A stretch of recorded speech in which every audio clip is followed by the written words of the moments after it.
My name is Audrey House, and this is the enrichment program for our students when they are doing really well in their classes. This pushes them a little bit beyond their actual academics. It takes what they're doing in their classroom and pushes them further. So it takes them beyond what their actual classroom studies.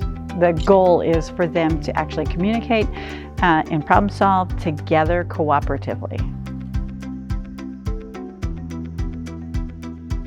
It means seeing kids coming alive and using not just technology, because all of this kind of builds on, they start out very simple with just doing sequencing activities, doing board games and sequencing, and then takes them all the way through bigger problem solving with actual coding, where they actually code a robot and make a robot do what they tell it to do.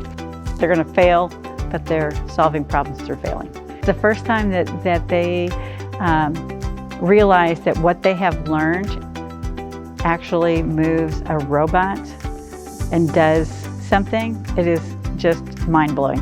I mean, it is the coolest thing to see as they realize that they're in charge and that they can actually make an object move. We're just getting started, and we're hoping that we can build from here. I'm hoping that the kids that started out this year will be able to take it into competition mode next year. We are very thankful for the donation that you guys have helped us with. This is amazing.